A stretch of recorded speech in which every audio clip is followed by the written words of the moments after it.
Good morning, everybody. Thank you for joining us. It's a beautiful blue day in Sydney, a little bit chilly. And just while we're letting everybody get settled in, I would like to acknowledge the Gadigal of the Eora Nation, the traditional custodians of this land, and pay my respects to the elders, both past and present. I would also like to welcome the star of the show, David Bajaya, General Manager of Manage Protect. How are you, David? I'm very well, and similar to yourself, Claire, a little bit chilly here in Bendigo, Victoria today. Sun's out, but we're sitting at 10 degrees at the moment. So, yeah, And you're off to PAX 8 Beyond soon. Are you excited? I am excited. I literally packed last night, and I was given the challenge of packing in a carry-on bag for over a week, which, if most of you who know me, that is a really big challenge. Even my wife was laughing at me watching me go about that yesterday. Anyway. So very excited to see what's going on over in the US and catching up with some key contacts over there. Right, awesome. Maybe we'll have another webinar about what you learned over there. Maybe. Right.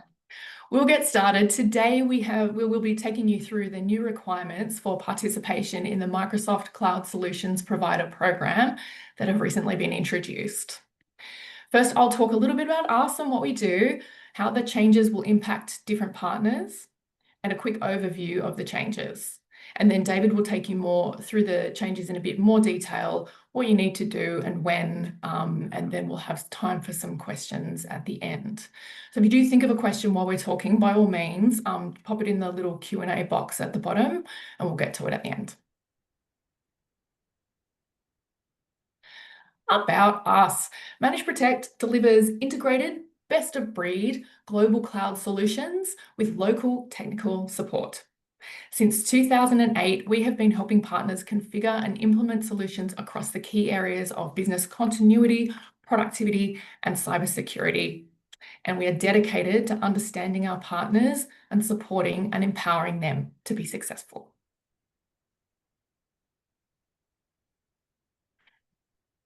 We know the only constant is change, and it's no more true. And part of the value that the Manage Protect team delivers to our partners is support through the inevitable external fluctuations, as well as leveraging them for opportunities and proactively making changes to evolve and grow.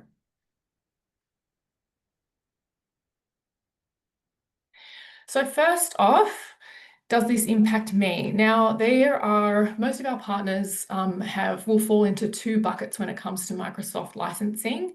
Either you acquire licenses through us at Manage Protect or via your existing relationship with Microsoft. If you fall into the first bucket, good news. You can go and have a coffee because you will not need to comply with these new requirements and you can continue to rely on the compliance of Manage Protect. Hooray! Don't drop off just yet, though. Yeah, it'll make our stats look bad. If, however, you do currently purchase licenses through your own Microsoft partner relationship and you intend to stay that way, you will need to comply with these new requirements. So if you are enrolled in the CSP Indirect Reseller program, you currently have an MPN and you currently receive rebates or incentives, you'll need to comply with these new requirements. But the good news is you probably already do with a fair few of them. So hopefully that will be validated as we carry on. So what is actually happening? On the 1st of October, Microsoft will introduce new requirements for direct bill partners, distributors, and indirect resellers. So most of us fall into that last category. Indirect resellers will see the fewest changes, but we still need to be ready on or before the deadlines to avoid any negative impacts. So they fall into four main tasks. We need to complete the business vetting process. We need to generate at least $1,000 worth of revenue licensing revenue every 12 months. We need to sign the agreement and meet certain security requirements that have been set out by Microsoft. If you want to earn incentives and rebates from Microsoft, in addition to the CSP reseller requirements, you'll need to meet some additional hurdles. So you'll need to achieve at least one solutions partner designation or reach certain goals across all of them. And instead of $1,000 worth of Microsoft licensing, you need to sell US dollars 25,000 worth in 12 months.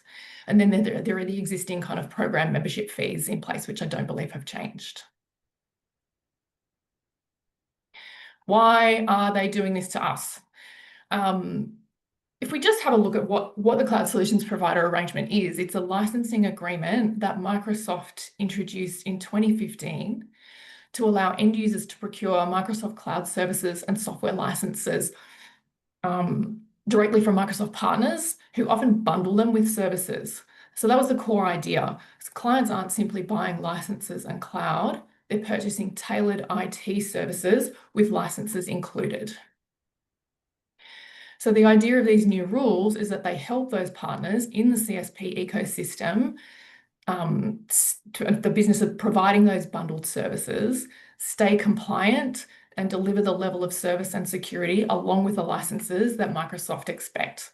So just cleaning up the small, non-compliant, possibly not very secure players for the overall benefit of the industry. That's why.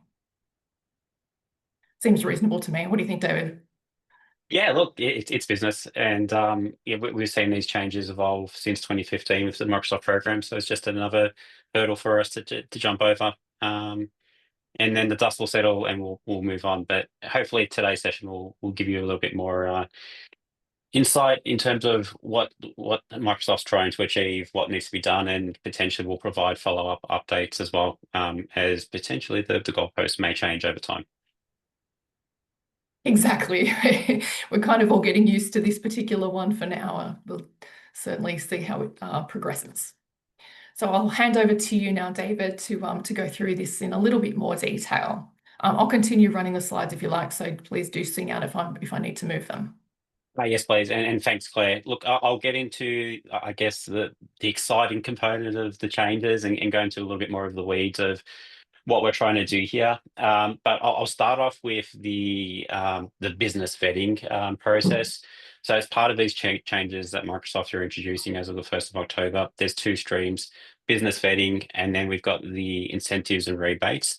So we'll start with the business vetting process, which is something that we can all be doing as of today, outside of a couple of things. So I'll go through that. So first of all, this is a simple but mandatory requirement from Microsoft. You'll need to log into your partner center and submit your company name, business address, and your primary contact details. So your company name, this should match your registered legal entity name as it's used in Microsoft records and licensing agreements, etc.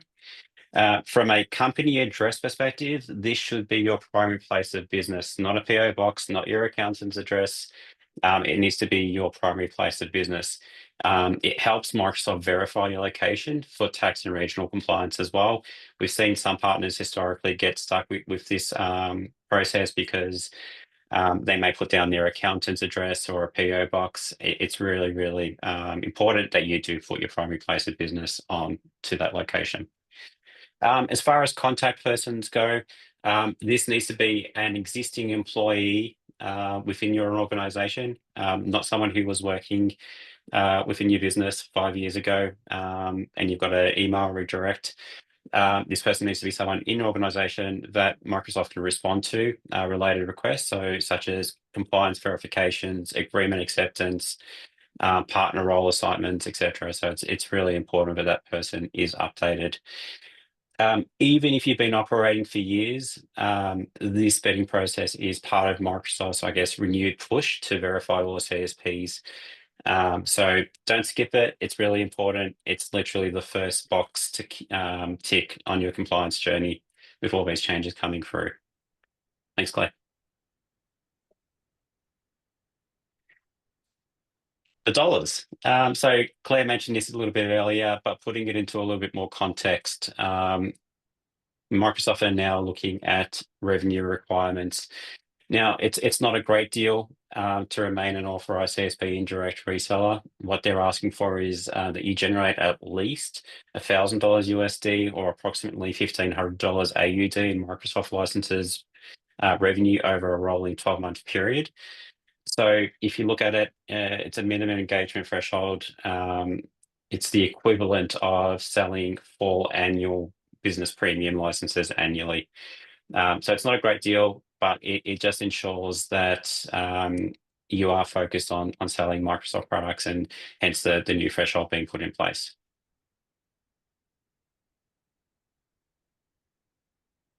The MPA agreement. This is step 3 as part of the vetting process. This is critical. So to go through these steps, you need to be confirming your CSP enrollment status under the legal info section of the Partner Center. If your status shows as qualified, then you're able to go to the Agreements tab and accept the new MPA. Just as a FYI, only a global admin on your tenant can actually complete this step, and once it's signed, it activates your indirect reseller status and aligns your tenant with Microsoft compliance framework, so the new framework we're putting in place today. Accepting the partner agreement or the MPA is more than just a tick in the box. It's actually effectively a reaffirmation that your business agrees to operate under the new updated CSP compliance frameworks. By accepting the MPA, you're confirming that your commitment to meet Microsoft evolving requirements, including security obligations such as MFA, revenue thresholds, and also participation in the new Microsoft AI Cloud Partner Program. It's a critical step that ensures your eligibility to remain in the CSP program, provide licenses to your customers, and also, if applicable, access incentives and rebates with Microsoft. Without it, your CSP status will be incomplete, and Microsoft may begin deauthorizing partners who haven't accepted the agreement by their program anniversary date following October 1st, 2025. So just to quickly recap on this, to bring it all together, the vetting process includes the contact information, the business physical address, etc., the revenue requirements, and signing the new MPA once you are qualified to do so. If you've done all these things, you're well on your way. And then all we need to do is look at the security requirements, which is up next. Thanks, Claire. Yep. So security is a major focus for Microsoft in 2026. All CSP partners must now comply with the minimum Partner Center security score. That includes multi-factor authentication for all admin users, setting a security contact, and responding to any alerts within 24 hours. This is not applicable to indirect resellers, by the way. While some enforcement is still pending and being worked through by Microsoft, hence the dashboard, which I believe most or some partners are asking the question on. The recommendation here is to get ahead of the game and work through the initial steps that we've just mentioned, whilst we wait for the new security portal to be released. As a heads up, this security score is actually different from your Microsoft 365 secure score. It's actually a separate benchmark that will be assessed within the Partner Center holistically. So once we have more information, or when that's released, we'll be able to share that with yourself. But I think Claire's got a screen grab of what the potential new dashboard will look like in that slide. Thank you for that. Perfect. Okay, so I'm getting through all of this, and please bear with me. There is a fair bit of information to go through. In the next component, or next slide, sorry, Claire, we're talking about incentives and rebate requirements. I'm not sure how many of you actually achieve rebates or incentives through Microsoft, but if you do, this is for you. Microsoft is introducing a more rigorous and structured approach to partner incentives designed to reward, I guess, CSPs that demonstrate capability, commitment, and alignment with their strategic priorities. It's how it's always been. Here's, I guess, what's new to be required to qualify for rebates incentives. So the first part is holding an active membership in the Microsoft AI Cloud Partner Program, which we've just spoken about. This is Microsoft's modernized framework, replacing the old silver gold competency tiers. It connects you to the latest tools post-sale benefits, tracks performance through designated solution areas such as modern workplace, business applications, and Azure. Without this membership, you simply won't be recognized as being eligible for incentives. Regardless of your transaction volume or capabilities, this is actually a really critical step as part of this new framework. Number two, we want to ensure, or Microsoft wants to ensure, that the incentives being received, or incentive receiving partners have proven expertise.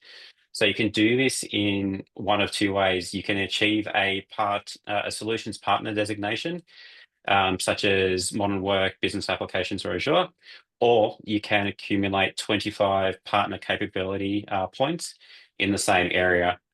Points can be earned through certifications, customer usage metrics, and net seat adds. For many partners, the quickest path is to start with training. Just having 2 members of your team complete the intermediate level Microsoft certifications earns you 10 points straight away. From there, the other metrics to look at is usage metrics and customer deployments to build the rest. But that's a really good starting ground to look at if you're looking at capability score points. The Someone third, once, if I just interrupt, someone sure. gave me a good tip on this a little while ago around if you need usage to get to a certain designation, don't burn all your customer usage on the first go. Just get to as many as you need, then save the rest to add next year because you're going to have to come up with more next year. So just get to exactly what you need and leave it. That was the tip I heard. Thanks, Lo. And next section is revenue. So as we mentioned earlier, Microsoft has introduced a new revenue performance threshold. This is outside of the $1,500 AUD trailing revenue in a 12-month period. This is a slightly higher target. You must generate at least 25,000 USD, which is equivalent to approximately 38,600 AUD over a 12-month period. This is a real sort of a clear indicator that Microsoft wants to reward scale. So if you're close to this figure but not quite there, you may want to consider bundling more Microsoft services, upselling to a higher value SKU such as E3, E5, or even exploring longer term agreements to help boost that number. But that is a target that Microsoft put down, and something to be mindful of if you wanted to continue the rebates and incentives program. And lastly, number 4, the support plan. Microsoft requires you to hold an active support plan, such as advanced support for partners or premier support for partners. Simply, this ensures that partners are receiving rebates are equipped to manage frontline support escalation, technical issues efficiently, and deliver, I guess, a quality customer experience to your end users. If you're not currently on one of these plans, we can definitely help you understand the options here at Manage Protect. But yeah, happy to sort of answer any further questions on that aspect outside or today in today's session. So final talking point, just quickly, these requirements do reflect Microsoft's evolving expectations for its partner ecosystem. It's about driving more value to your end users and businesses. If you need help meeting any of these milestones, whether if it's certifications, revenue, strategy, or compliance, please let us know. Manage Protect is really here to help support you in any way we can. You know the friendly team in the sales area. Erica, John, I can see you here. We're all here to help as much as we can on this initiative. And then the when. So when do these changes actually take effect? So we've mentioned the date to remember is October 1st, 2025 is when Microsoft begins enforcing these new CSP requirements across the board. But as much as this is an important time, it's actually aligned to your CSP anniversary date. That means the exact enforcement triggers vary from partner to partner, depending on when your organization originally enrolled in the CSP program. So some of you may need to be fully compliant by October 1st. Others may have a few extra months up your sleeve to do so. However, regardless of that, Microsoft has made it really clear This isn't a soft launch. It's actually a hard enforcement timeline that we need to achieve.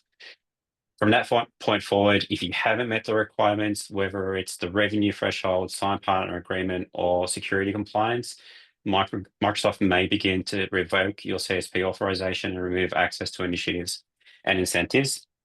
Our recommendation is simple. Don't wait for the clock to run out. Start the process now while there's still time. And again, we're here to help you to, remediate and reduce any disruptions to you and your customers. And if you prefer a simple path, there's always an option to come under Manage Protect, where we'll be able to handle the compliance reporting and support requirements for you and take that pain away. Options. Okay. So depending on how you currently operate and how much ownership you want over your CSP compliance, we generally see three paths that partners take. Option one, it's a blue pill, red pill. I'm not sure what the third pill is. We should have a third Both pill. So pills. both Both. pills. That could be a bit. That could be an interesting evening. Anyway, It's a lot. all in Microsoft. So if you're using your own Microsoft partner NPN and want full control, this is the track for you. It means that you'll need to manage everything that we've just mentioned today. So everything from Microsoft's updated CSP requirements, revenue threshold, security benchmarks, capability points, solution partner designations, and support plan, that'll all be managed by yourself. This works really well for partners with an established, Microsoft practice and internal resources to manage the complexity of that process. Option two, a bit more of a hybrid approach. So the hybrid model is where you keep your NPN and manage compliance requirements yourself, but use the Manage Protect's NPN for claiming incentives and rebates. It gives you the flexibility and control while still allowing you to benefit from our infrastructure reporting, etc. This option really suits partners who want a middle ground where they're a bit more hands-on but appreciate the support behind the scenes, and it just takes that extra layer of pressure away from yourselves. And thirdly and lastly, the fully managed option. This is where you shift your Microsoft licensing and under Manage Protect's NPN, and we take care of everything, making it really simple. That includes licensing, rebate compliance, security scores, monitoring support plans, portal management. It's ideal for partners who want to focus on customer outcomes and not the back-end Microsoft admin. And to be fair, my head hurts when I just going through all of this today. This is the simplest and most hands-off approach. A lot of our partners find peace of mind just knowing that they're automatically aligned to Microsoft compliance framework. This is some of the feedback we've already had to date. I'm talking to a few of our partners already. Closing point on all of this is there's no one size that fits all answer here. It really comes down to how much control and responsibility you want to retain and how much you want to streamline in the end. However, whichever route you choose, Manage Protect is here to support you. We can help you assess which model is best for your business and ensure that you're ready well before October 1st. So in summary, and I feel like I've done so much talking in this, but we're almost there. Please bear with me. Microsoft is raising the bar of partner compliance. We're seeing it in real world examples of partnerships being suspended to date, sadly. And this will only increase from October 2025. Every CSP partner will need to meet mandatory revenue, administrative, and security thresholds to remain active as part of the Microsoft program. You've got a choice. You can either meet those requirements independently or partner with us. We can help you through the qualification process or manage your licensing under our NPN, so you don't have to worry about the red tape and just focus on your business and your customers. And Claire, I think I'm done. Well done. I am done. Now, we'll answer a couple of questions if you want to start placing them in the Q&A box, and we'll get to those in a moment. And while that is happening, ta-da! I wanted to take this opportunity to share an exciting new development with you.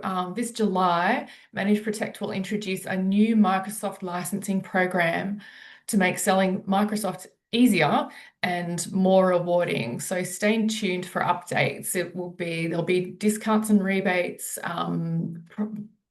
You might already be receiving those, but there'll be a bit ramped up, a bit more exciting, and certainly rewarding scale, as David was mentioning earlier. There's the free license management platform that we also mentioned if you do move your licensing under us, sales and marketing support, training and product materials to help you and your clients come to grips with Microsoft, and inside information such as this wonderful webinar to stay on top of things, all things Microsoft. So let me take a look at our Q&A.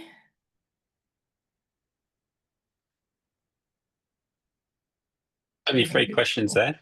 That's we must have done a really good job getting through all of that, Claire. Yeah. I can How see about there's a I'll read them question. out and you answer them. Okay, we can do that. All Go right. for it. Steve would like to know, is this licenses purchased direct from Microsoft, or does it include my licenses we buy from Manage Protect? I'm assuming you're referring to the volume question? Look, I can help you answer that, Steve. This is in relation to any licenses that you procure via Microsoft, if that's direct with Microsoft or indirect with Manage Protect. It's actually about more so the association that you have on your tenancies that you procure. So as mentioned earlier today, it's about if you have your MPN as Office National associated to your tenancies, or if it's an association to Manage Protect's MPN, which then takes away the burden of you having to worry about these new compliance rules. In saying that, if you are unsure, your partner managers will have access to a report per tenancy on what MPN you do have associated, so we can make some educated decisions on where you need to go next and what you need to be looking for. So hopefully that gives you a little bit of insight, but Steve, more than happy to work with yourself offline to ensure that you get the best outcome.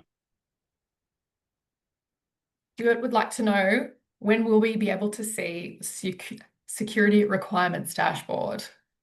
Stuart, I would love to be able to tell you when. I don't know yet.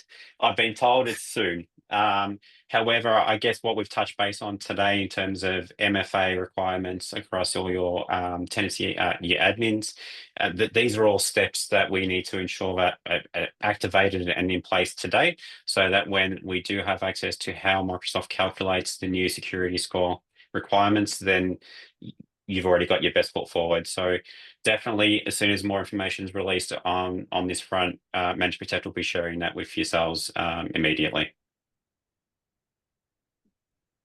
We have a question from Riley. Just to confirm, if all licenses are through Manage Protect, we do not need to do anything. Yeah, look, that's exactly right. So Riley, if your licenses are all through Manage Protect and MPNs are associated with this new program, you will have access to potentially rebates and incentives through Manage Protect or via Manage Protect, having not to worry about, I guess, the red tape and the compliance requirements Microsoft's putting in place as of the 1st of October. In saying that, I will always encourage you to speak with your partner manager and make sure that you are aligned on the right path and that we're not missing anything. I know for some partners, access to the services such as the Partner Center is a really important tool to most MSPs in terms of how they manage their customers. Manage Protect do have solutions coming or about to be released to assist in that area as well. So again, I would encourage you to have a chat with your partner manager who will be able to shed a bit more light on what you should be doing next. And of course, we encourage security and compliance regardless of enforcement. Last one. No, this is a bit of a curly one, Nigel. Nigel Draycott says, we've been told not to touch the contact and address information, however, it's outdated.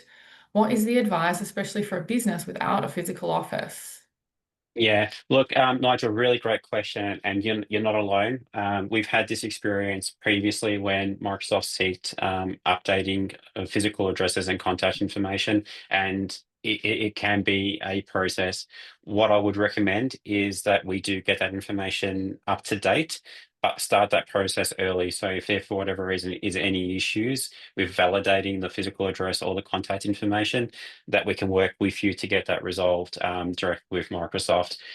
It can take some time, so if we can start that process earlier, then there's less urgency coming closer to the date of the 1st of October, or your anniversary date, of course.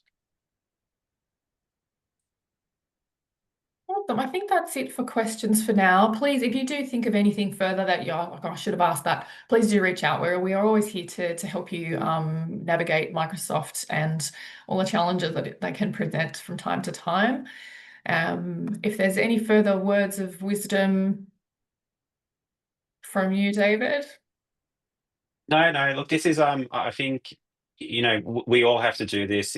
We've been in this position before. It's about working alongside Microsoft and meeting their requirements. And from Managed Protect's point of view, it's about making that journey easier for yourselves. So I do encourage everyone in this room and on the recording as well.